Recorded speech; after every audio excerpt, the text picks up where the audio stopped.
Welcome to Past Medical History, a series of conversations brought to you by the BJCA in partnership with Wondr Medical.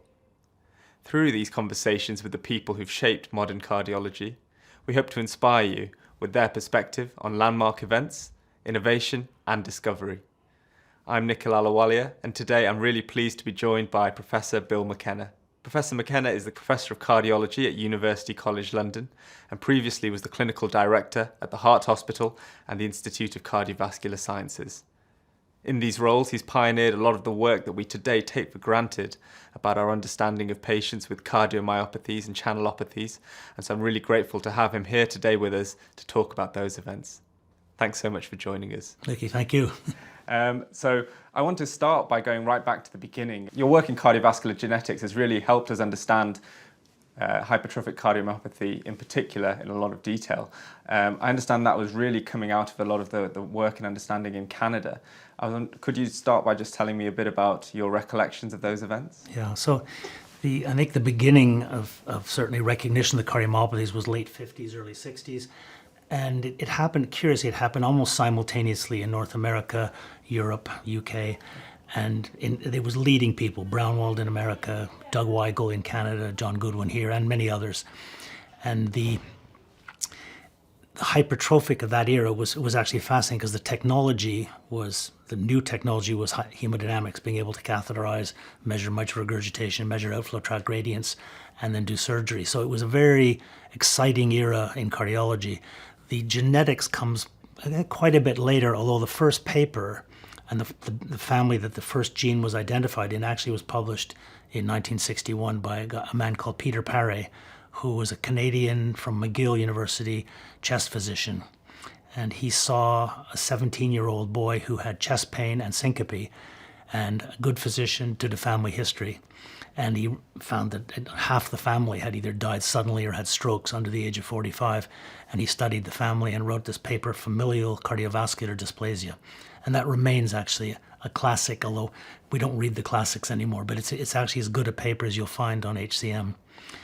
The gene comes 1990. When he was retiring, he wrote to John Goodwin, who was the professor at the Hammersmith, who'd put together part of the early recognition, the early classification of idiopathic cardiomyopathies. And he wrote to Goodwin and said, look, I know you're interested, I have a family. Goodwin passed the letter on to me. Goodwin had just retired. But this was a slightly mixed or problematic invite from me because I left Montreal and I was a chest physician, or going to be a chest physician. I left Montreal to come to the UK to learn some cardiology because I knew I didn't know any. And I knew if you're going to be a chest physician, you better know some cardiology. And I didn't come back. So I had a position to go back as the chest fellow, and I didn't go back, but they held the position. And when I didn't come back, Peter Paré wrote me a fairly snappy letter. And also that he was a neighbor in Montreal. And I thought, and so I was very reluctant and slow to respond to this invite to study his family. But curiously, I knew the family. The family were from a small town called Quaticook on the Quebec-Vermont border. And my grandfather's family are from that village. And I knew about the family. I mean, I used to play hockey with them, and they used to die suddenly, and it was called the Quaticook curse. And when you're 12 years old and somebody dies suddenly, you don't really understand what that means. I mean, it just means he isn't at the next practice. But I knew about the family, and so I'd been studying the family. We would go back to the family cottage on the lake, which was about 20 miles from Quaticook, and we worked at the University of Sherbrooke, and we would do echoes and ECGs. We did that 2 or 3 years in a row. I'd bring one of the echocardiographers. Often a Japanese research fellow would come to see Niagara Falls and do the sort of statutory things that Japanese do when they come to Canada. And one summer we were doing this patient, and he, in his broad French-Canadian accent, he says, a group from Harvard, they come last weekend too, and they do the same stuff. And I said, oh. I said, so who was it? And of course, it was Cricket Zeidman. And her team. And so we teamed up, and effectively we studied the family, and they found the gene in their laboratory. So it linked up, and Peter Paré never mentioned, so Cricket and I stayed in his house to study the family, and Peter Paré never mentioned the fact that I was persona non gratis and a lousy neighbor and a lousy fellow from way back, many years earlier. Wow. And so how was the condition managed before all of this? So you said you used to play with them and it was just taken for granted almost. Well, so I go back, if you look in the 60s, the gradient was a big argument for 30 years. Is it obstruction or is it dynamic emptying of a ventricle? Is it a ventricle that's completely emptied and now there's a gradient, or is it a ventricle that has obstruction in the aortic stenosis membrane, sense of obstruction? And so the early days were fascinating because there was surgery, and surgery was successful. National Institute of Health, Toronto in particular, and Zurich were big centers. But come the late 70s, it was there was no treatment. People still died suddenly. Beta blockers, which were very exciting in 1960, didn't seem to, they sort of blunted your appreciation of the condition, but they didn't actually prevent sudden death. So it was a kind of a downtime. And in the late 70s, people, young research fellows were all interested in silent ischemia was the new buzzword.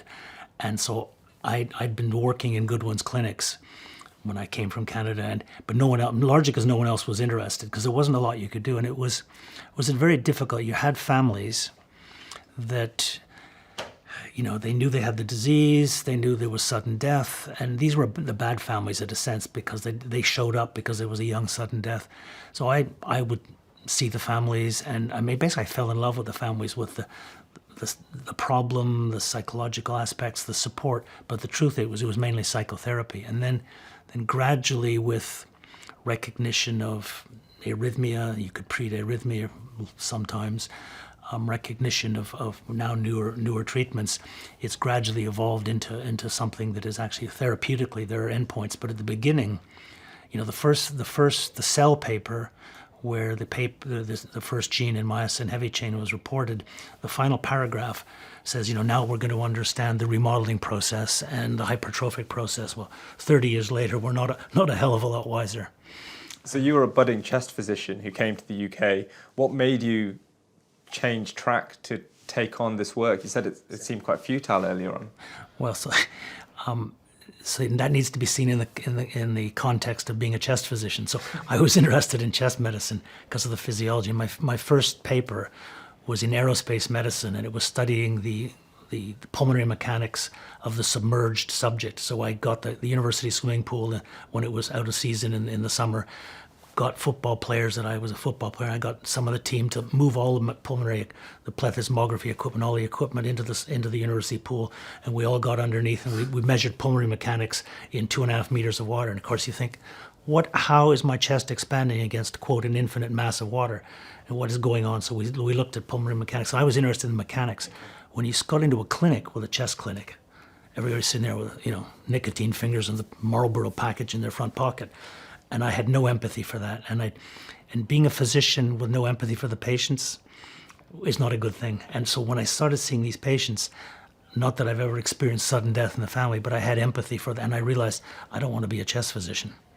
And also the fascination of the hokum and being able to apply. So that, research at that stage was using somebody else's technology, which at the beginning was M-mode echo, and then it was 2D echo, then it was Holter monitoring. And then the exciting part was genetics. It's really as good as physiology got, really, isn't it, in hypertrophic cardiomyopathy? And you mentioned some of the technologies that you used that we, to date, again, take for granted when we care for patients with hypertrophic cardiomyopathy. How did you know which techniques would work and which didn't? Was that trial and error? Yeah, the early days of Holter monitoring, I remember sitting in the basement with a Delmar reel-to-reel, the early switching on and off to do the Holter reports. And the registrars, there were no technicians. The registrars did the Holter reports. And of course, this was not, I did Holtered all the hypertrophic patients to find out, especially there was a couple of early sudden deaths in people we had Holtered who had non-sustained VT. So that became an early marker of risk of sudden death. Okay, fine. And you said that when the first paper was published about the beta-myosin gene, that the article reported that this was going to change everything. Did you have that same optimism, or were you a bit more cynical about? No, I probably had the same optimism. I didn't write the paper, but I'm sure I thought, this is a breakthrough.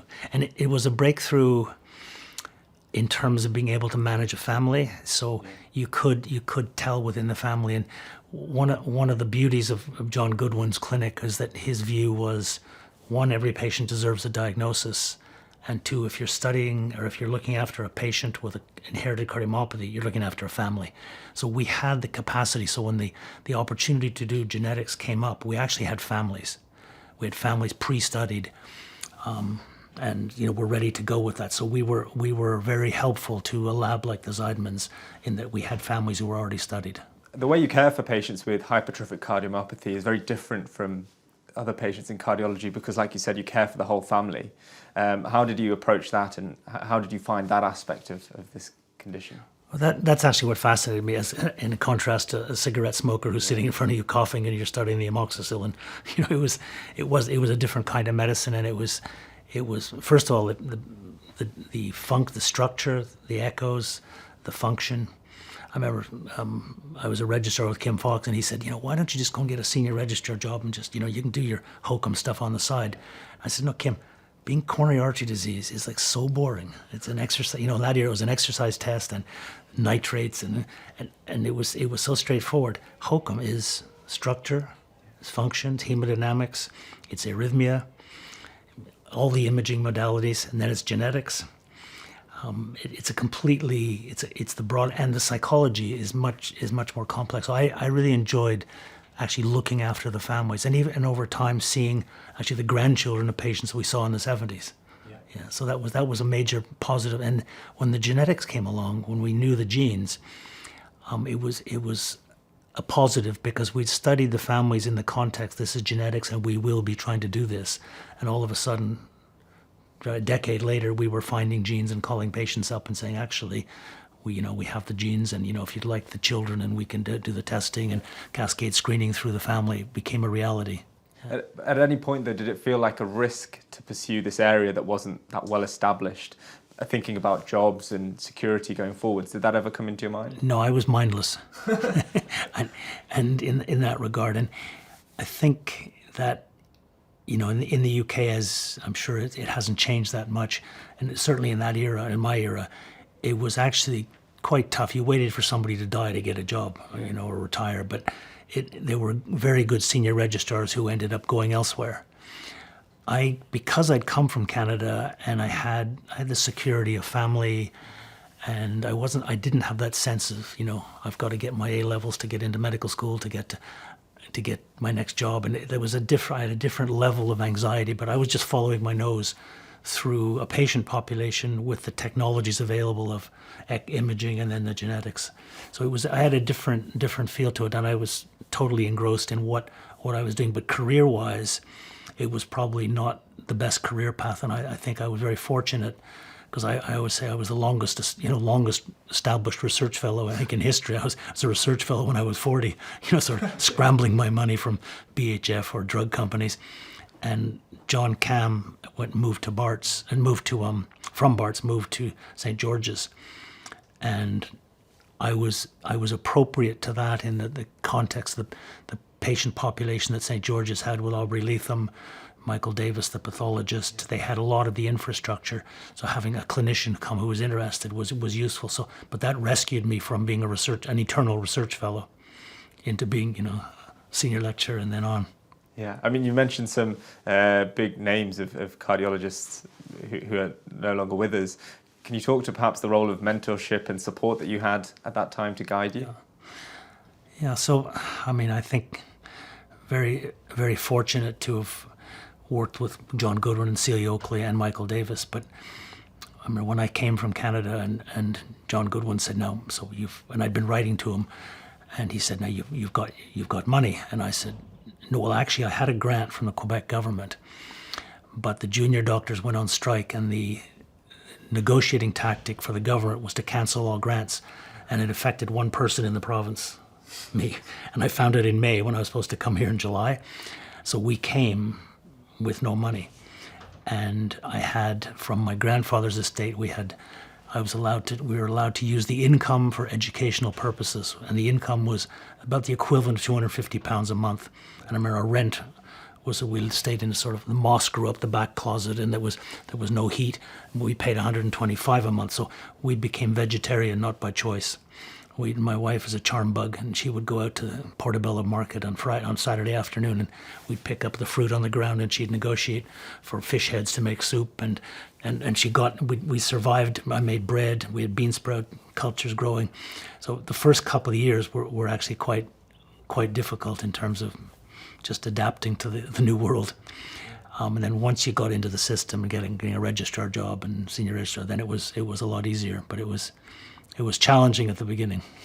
Would you say you had a lot of self-belief that you were doing the right thing? Yeah, but that's only in retrospect. Yeah. At the time, you sort of wondered. In fact, I never really did wonder. It was fun, and you're coming from Canada.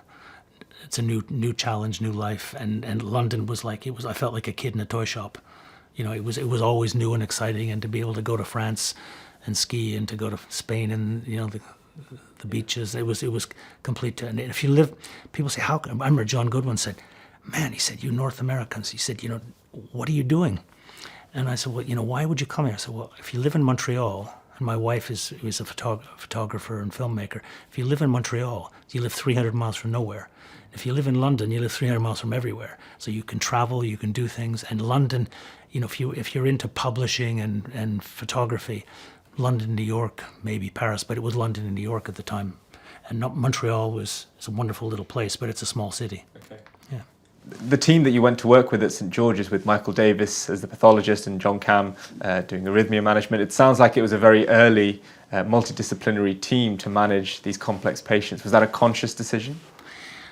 So John had moved from Bart's, where he'd been and was established, to what was effectively a new challenge at St. George's. And St. George's had been very good clinical group, Aubrey Leatham and David Redwood and others, but it was not academic at all. And John, I think, was sort of brought in to lead a clinical academic group, joining very good surgery with John Parker in the lead, and good pathology, Michael Davis. But it was a new initiative. So, I can remember the first, I think I was one of the early recruits. But John said, which office would you like? And there were about 10 empty offices, and the place was empty. But 7 years later, it was full of quality people covering different diseases, from the orthopathies to the people doing troponin, developing troponin, enzyme marker release, and BNP. Some of the people from Guy's Poisons Unit were recruited, David Holt and Athol Johnson. One Carlos Kasky, brought in for Syndrome X and microvascular angina. So we had, and others. So we had a really good group with different interests. Yeah. And there was a lot of overlapping. So the sort of strategy would be,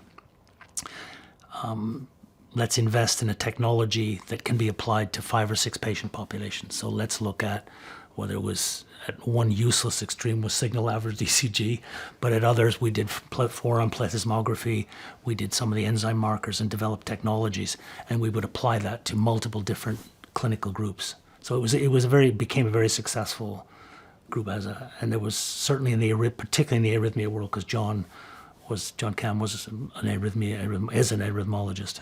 Yeah. And in general, what drew you towards the academic side of medicine as opposed to the clinical side, purely just?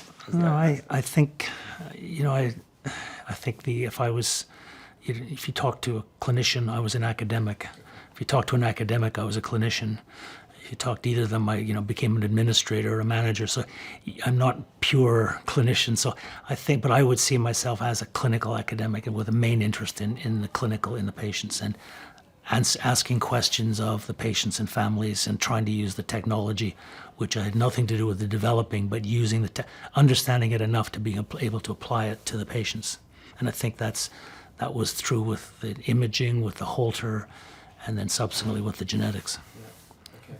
And one of the big areas that I think we've moved forwards in is the management of sudden cardiac death in patients with hypertrophic cardiomyopathy. How did you see that challenge, and how did you go about addressing it?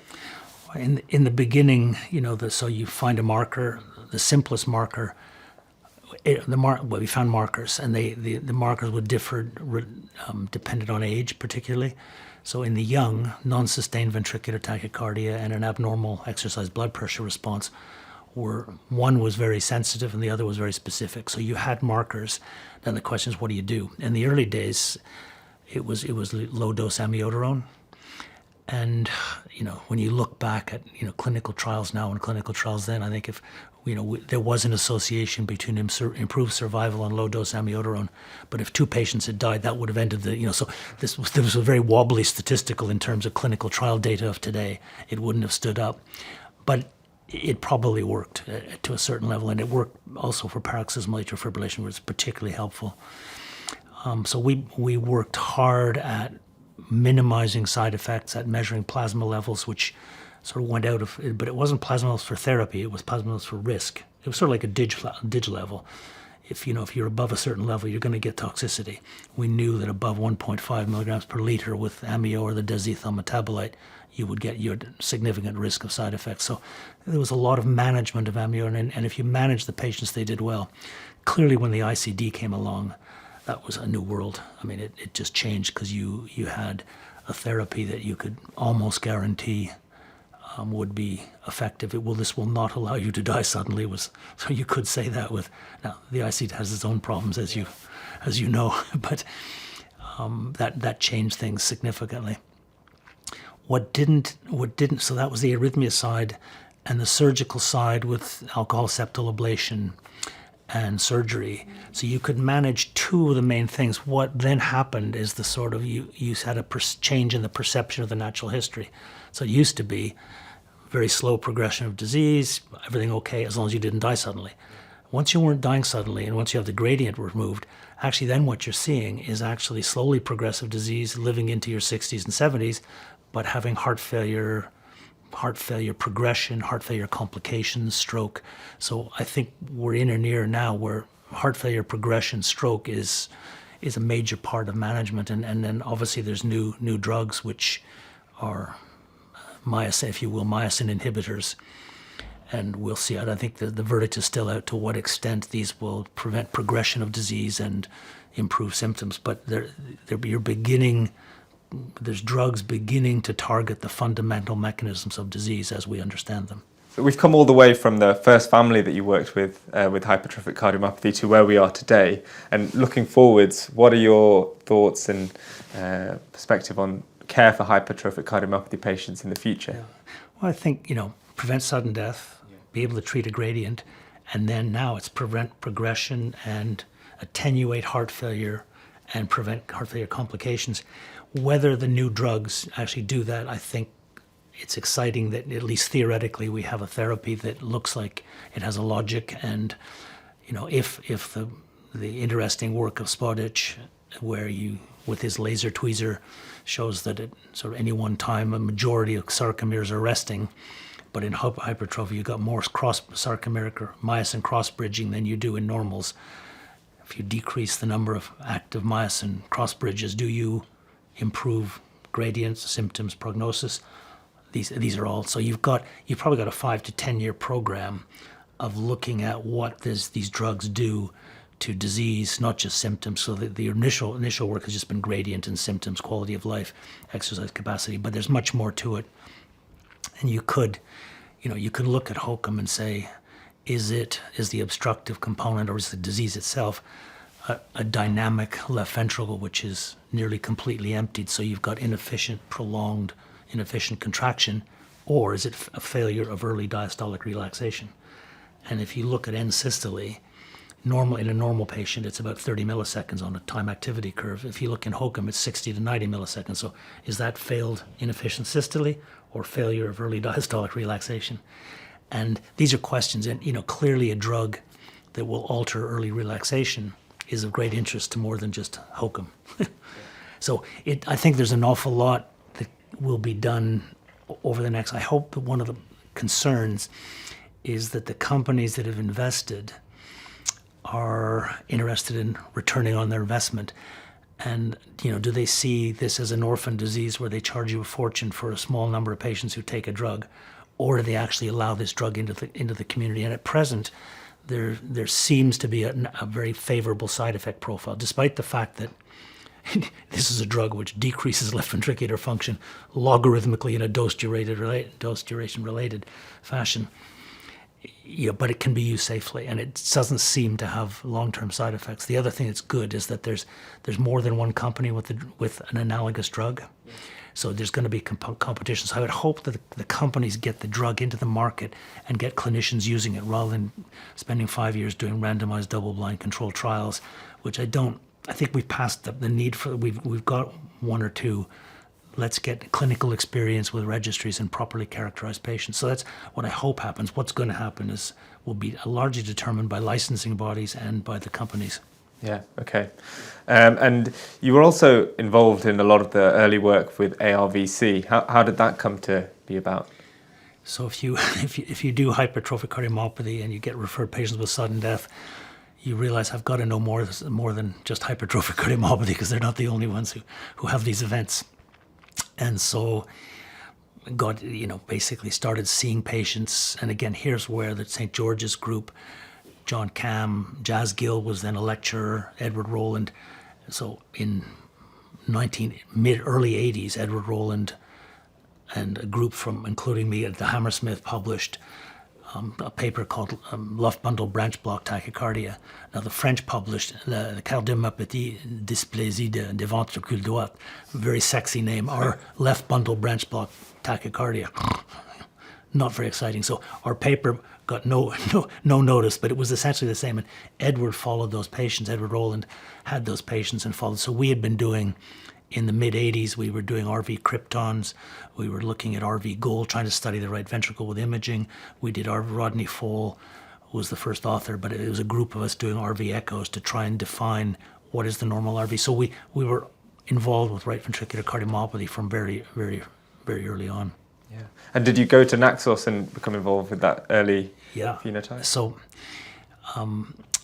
because, well, first of all, ARVC, if you study a family, and that French-Canadian family, they were 23 gene-positive individuals, and they were all 23 by their late teens had abnormal ECG, abnormal echo. So you had everybody, there was no late expression, no non-penetrance.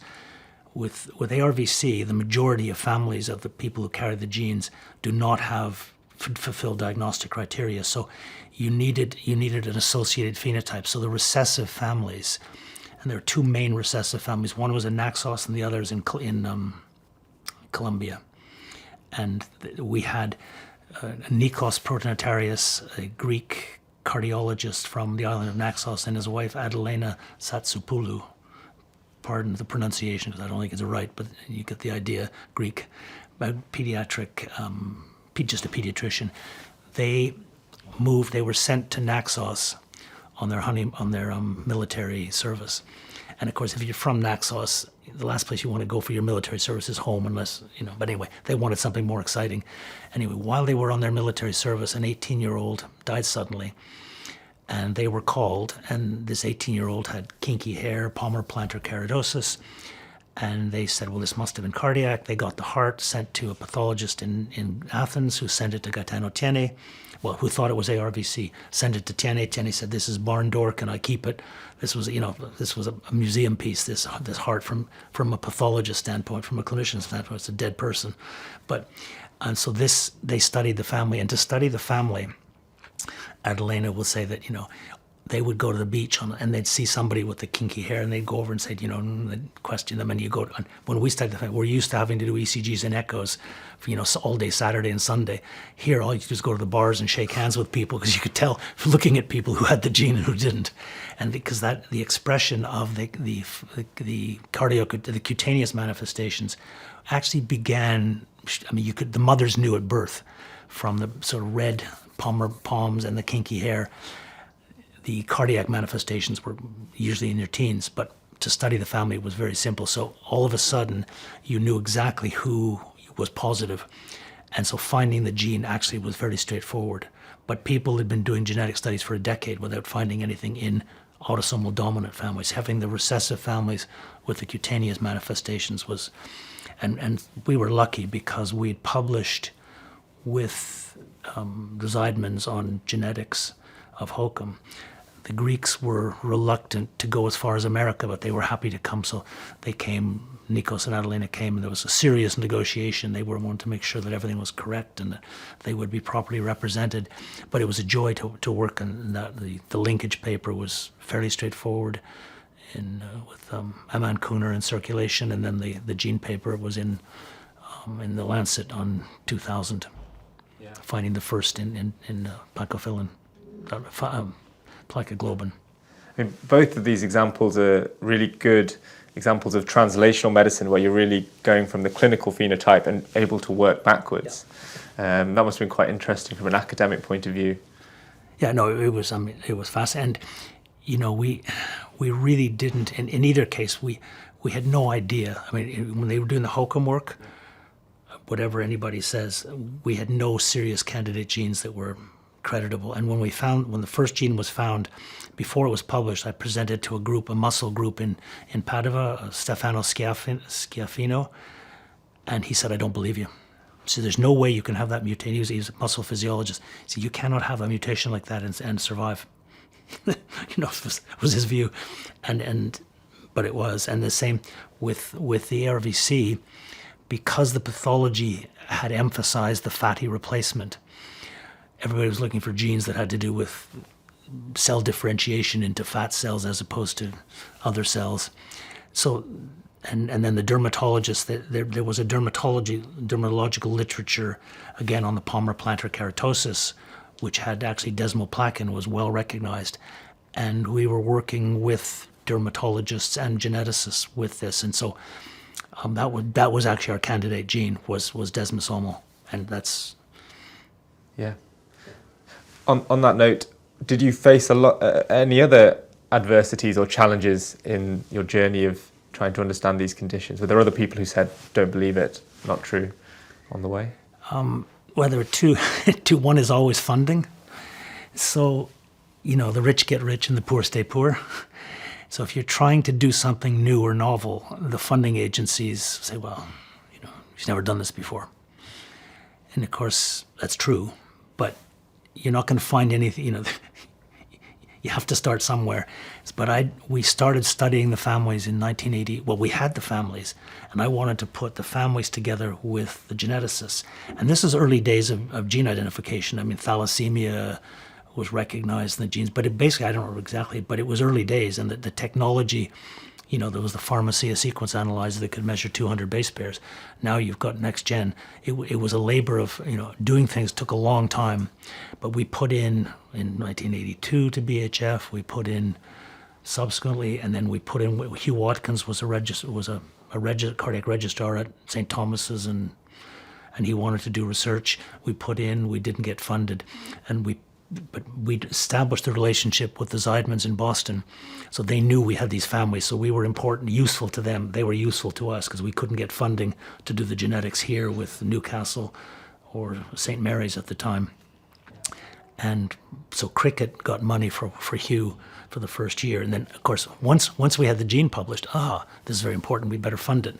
So then Hugh got a 7-year grant to stay in Boston and then come back and eventually take up his role at Oxford. Yeah. But the funding was a challenge at the beginning. The other challenge is the genetics community. So every paper in the first few years, very prominent geneticists and very creditable geneticists, but mainly coming from the perspective of Huntington's, took the view that Hokum hypertrophic cardiomyopathy is untreatable. You can't change anything. Ethically, you should not be cascade screening. You should not be studying families. If you want to study the gene, that's one thing, but this should not be applied clinically. And we were applying it clinically from the perspective that you can prevent complications. And of course, you can argue, do you have a randomized double-blind trial to show that low-dose amiodarone prevents paroxysmal AF and stroke? No. But you've got a fair amount of clinical information to suggest that that's actually a reasonable therapy that'll have some effect. But the geneticists were not helpful. I mean, they wrote letters. Every single paper we wrote in the first 4 or 5 years was accompanied by a letter from one particular geneticist who was very powerful, and not wrong, but coming from the perspective of Huntington's, where there is nothing you can do at that stage. And if you hadn't had the ability to pursue it, we wouldn't have a lot of the treatments and understanding that we have today. So, no, you had to pursue it. So we're in this, precision medicine and personalized medicine. The two things that are most personal, your gender and your mutation. And so not being able to to find the genes would make we'd be back in the darker ages.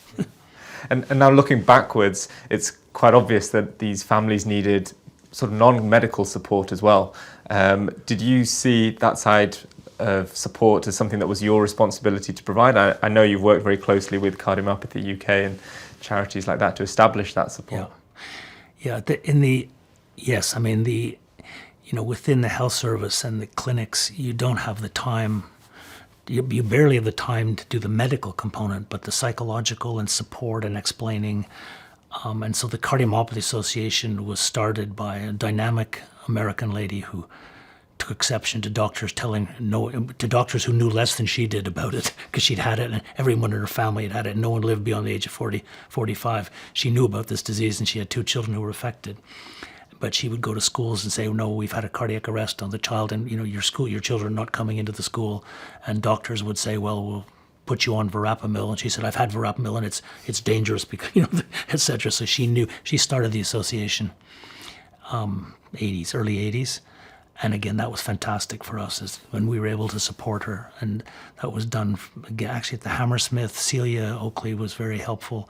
A guy called David Gilligan was one of the founding support people. But the association, I'd say, was low profile, but very supportive in terms of literature and providing counseling and support for patient groups with problems, patient groups related to surgery, groups who've had ICDs implanted. I mean, it was the beginning of those kind of support systems. Yeah. And very important, because you can't do that easily in the clinics. And the other thing was we were able to hire nurses from the wards who then became cardiomyopathy nurses.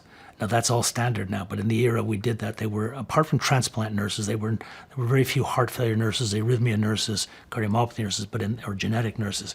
We pilfered off of the wards, usually because the nurses were in love with one of the research fellows, I think was part of it. It was a sort of the seductive atmosphere of sort of enthusiastic young research fellows, but that was very helpful. And the kind of thing I remember, I would always draw a diagram of the heart and show the patient where the hypertrophy was and whether there was a gradient or not, and describe it and show the disarray of the cells.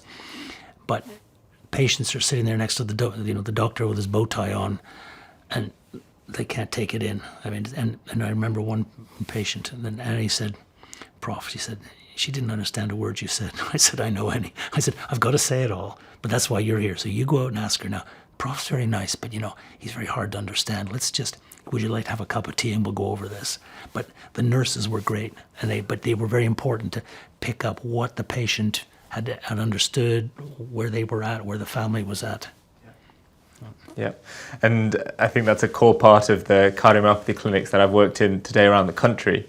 And I think for you to have had the impact that you have done, it did require you to work with lots of fellows and have your own trainees and fellows in this area. How did you approach teaching, or what was your thoughts on working with trainees? I started at the Hammersmith, and basically most of the people who'd come there had come to do something specific with somebody. I picked up the ones that no one else wanted. So I had, I won't mention names, but I had people who didn't speak English but could do echoes, or people, actually the gold mine was there was a Japanese research fellow arrived the same week, but it was effectively the same day that I did. And his name was Yoshinori Doi, and I would say he didn't speak a word of English and I didn't speak a word of cardiology. And we teamed up, and he would do the echoes. So we did M-mode echoes and wrote, actually in retrospect, quite decent little papers. But I was the hitman and he was the knowledge. And when he returned to Japan, he ended up as the head of cardiology in a good group. And because his experience with us had been so valuable, he set up, every 2 years we got a research fellow from Kochi, in the island of Shikoku in Japan. And these guys came, and they were Trojans. They would work forever, these enormous spreadsheets, and they were much better at the imaging. They were good at echo, good at radionuclides, good at early days of magnetic resonance imaging. So every 2 years we got, and Yoshi bought a house in London. He bought a car. So these people would come. They didn't have to change the electricity name and the telephone. All this was done, and they got sort of a rudimentary salary from Japan. But for us, it was a gold mine to have these people. But we attracted in the beginning very good research fellows. And I mean, in the beginning, Hugh Watkins was a star, Cullen McRae, and the genetics were very important because the genetics was new and sexy. Yeah. So looking at the research fellows was fun. It was a very positive time. Yeah. And did you enjoy working with fellows, and was it something that you found rewarding? Yeah, but I think you sort of took it for granted, and you took it for granted until, well, I always say that when I had wonderful research fellows, I looked great, and when I had ordinary research fellows, I looked pretty ordinary. So I realized you're as good as the people who work with you, and the challenge is to select good people and give them the support and free rein, not to try and overly direct. And so looking back, when I look at the people we had, they were mostly stars, and they ended up as major leaders in cardiology in America, in Australia, worldwide, basically. Okay. Yeah. And you may be being a bit humble, but you're saying that a lot of this wasn't as pre-planned as it looks in retrospect. A lot of the time you followed your nose. Can you explain a little bit about what you mean by that and what you look for in opportunities and direction to guide what to do next? Well, I think following the nose and using the technology, so being aware of what new technologies, and some of them, for instance, I spent 5 years doing positron emission tomography, and I published 6 or 7 abstracts and 0 papers, because the language in the mid-'80s of positron emission tomography was resolution of 2 millimeters, but the truth is the resolution was 2 centimeters. I spent a lot of time driving patients to Oxford to do MR spectroscopy. And that, again, the technology, I think, so a lesson I learned is that don't be part of beta testing new technology, because it's a labor of love and it is unlikely to bear immediate benefit or short-term benefit. In contrast, other aspects, but I always was looking at the new technologies and trying to understand them sufficiently to apply them. But I didn't do that consciously. That was, what's new and exciting. And some of it was wonderful, the genetics, the echo as well, but some of the imaging was positron tomography. I mean, we were at least a decade too early, so the software was not there for the analysis. We spent hours with a calculator doing all the correction factors to measure, myocardial blood flow in a HOCM. And if you use this correction factor, it was up. And if you use that correction factor, it was down. What's the answer? Don't know. And we did rubidiums, we did oxygen 15s, we did metabolic markers, and I basically never believed it enough to publish it. Yeah. The results that we've got for patients with hypertrophic cardiomyopathy and the developments we've had sounds like it's been a real international collaboration with people from all around the world, patients from all around the world working towards this one problem. Is that something that you think was crucial, or do you think it was something which you would have gotten there with a local team? No, I mean, I think it's unfortunate because I think, the Zeidmans with the genetics were special. So there a couple. Christine, affectionately known as Cricket, is cardiologist, geneticist. Her husband John is a basic science geneticist, and perfect combination of skills. John actually wrote the linkage program that was used for co-segregation. They were fundamental. Could we have done that in this country? Yeah, I think we could have, but we didn't get the support early on. We got the support as soon as it was clear this is exciting. There was good support, and that has been maintained particularly through people in Oxford and Cambridge. But it was easier to get money from the American Heart Association in the early years than it was from here, until there was success. So we're a little bit more cautious and reserved, and that was an issue.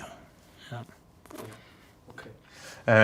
So the last thing that I'm going to just ask you is about any advice that you've got for fellows who are exploring areas that they enjoy but don't know where they're going with it. Is there anything else you think you want to cover that we haven't spoken about so far? No, I think that's a fair coverage of the topic. I think it was in some ways an an easier time in that for research fellows, I mean, the advice was always, don't just go and see one person. Go to people at Oxford, go to people at Cambridge, go to people who are leading groups, and talk to them. Look at the opportunities. Look who you resonate with, who you like the look of in their groups, because there's a lot of good things going on in the UK. Don't just don't focus necessarily on your arrhythmia or your cardio. I want to be an interventional cardiologist, okay, but get a breadth of what's available out there, because there's opportunities, and a lot of the leadership is very good. And we're looking back. I mean, I feel I was privileged with the research fellows that I had could work with, but it wasn't struck. I didn't think about that at the time. That's in retrospect, looking back. Yeah. Yeah. And so what do you think are the big advantages of being a fellow today as opposed to 20, 30 years ago? I think it's much. I don't know, but I think it's much tougher today. I think there's fewer, at some level, there's fewer opportunities. I think there's a career push to get on and get your job, get your thesis out of the way, and get moving. I think there was more time and available to you in previous eras. I'm not sure if that's correct, but that's my perception of it. Yeah. And for any fellows who are wanting to do research or wanting to work in the area of hypertrophic cardiomyopathy, any advice for them? Yeah, I'd do exactly. I mean, I'd go and see Hugh Watkins. I'd go and see Perry Elliott. I'd go and see different people who are involved around the country. And I don't know them as well right now. So one of the things that we took advantage of in the early days, they were mainly British, but subsequently, good people who trained in cardiology in Greece, Italy, Spain in particular couldn't get jobs. There were no jobs. So at one time we probably had at various times 15 research fellows, half of whom were Spanish. That group has gone back to Spain, and so the Spanish working group on inherited cardiac disease is actually very, very strong. And they have people leading in different hospitals in Madrid, Barcelona, and all throughout the country. And actually, right now, what I'm doing is working in Spain with a genetic testing company, and it's fantastic because half of the people, I go to a meeting, and half of the people are former fellows, and that's so the first group of fellows are the people I mentioned: Watkins and Michael Freno and Callum McRae and Jim Stewart, others. The Spanish bunch were mainly from the later decade, and again, interesting characters. So being international, I think also from the leadership standpoint, is put the flag out, because we're attractive now with Brexit and the new world and post-COVID, who knows? But we are attractive as a place to come and do research. London's attractive, but the UK is attractive, and the Spaniards all love to come here. Yeah. Okay, and now a question which I think I might cut back earlier on into the conversation. In hypertrophic cardiomyopathy is really a physiology-driven condition, and I think it's a perfect example of the importance of doing a very good clinical examination. Can you speak to whether you think that's still as relevant today with all the technologies that we've spoken about, or do you think things have moved on? Well, they've obviously moved on, and the luxury that we had 30 years ago of actually properly examining a patient with a nurse in the room with you, and no issues about privacy or anything else. I mean, the clinic that we did at UCLH, I know there were two nurses. One was like the sort of receptionist. They clerked you in. The other one did the bloods. You rarely had anybody with you in the examining room. Maybe, Annie, the nurse, would come in and out. But the luxury of actually examining patients properly, and I personally, I lost it somewhere along the line, and would only do the examination properly when I either didn't trust the echo report, or... Just, if you could go back just one sentence. Yeah, it's got to where you trust the echo report. So I would do a very... 5 seconds. I do a correct and thorough physical examination when I was worried about associated phenotypes like Fabry's or amyloid, or when there was obstruction, and I would do the usual maneuvers. Often if I didn't have full confidence in the echo report, but as in the routine of the 1970s and 80s, where you examined properly every patient, I think it's certainly a bit of a lost art, and I think Aubrey Leatham or John Goodwin or Celia would turn over in their graves, I think, if they watched us looking at the echo. And I can remember Celia telling the echo, I don't care what you say, go back and do it again. You're wrong. I've examined the patient. Yeah. And those family trees, I guess, where the phenotype was very prevalent must have made you feel like a bit of a detective working through it all to get to the diagnosis, which maybe we've lost a little bit today. Yeah, no, the original privilege of the French-Canadian family where everybody had abnormal ECG and echo, and then you move into arrhythmogenic right ventricular cardiomyopathy, where it's a kind of, it's like a probability analysis where you've got a scoring system to say whether they have it or not, and they have any major and minor criteria on 7 different categories. HOCM was just easy. It was 1.5 centimeters, yes or no, and ECG, abnormal, normal. That was it. And if it was normal, there was something funny with the echo usually. It's fairly straightforward. ARVC was complex, but at another level it was fun because you had to think differently. And in retrospect, if you fulfill criteria, that's probably desmosomal in the majority, desmosomal variant mutation. If you fulfill borderline criteria, when I look back, that's probably an arrhythmogenic cardiomyopathy, not desmosomal, but maybe filament C, desmin, lamin, others. But it's an abnormality which is usually inherited if you've excluded coronary disease. So the familial component's very important. And I think as you asked before, where are we heading? I think hopefully we're heading to a world where we actually go back to I'm not sure not doing the physical exam as religiously as we did, but taking a proper family history is important and using the genetics. And we have the wherewithal to do proper cardiac genetics. And in the cancer world, they're doing it. In other worlds, we need to get more routine in this being part of our evaluation of a potential inherited disease or myocarditis, because a lot of myocarditis is actually the inflammatory phase of an arrhythmogenic cardiomyopathy or a dilated cardiomyopathy. So. Fine. And looking back over your career, do you think there was any opportunity that you could have seized more, or something that you wish that you had done that you didn't?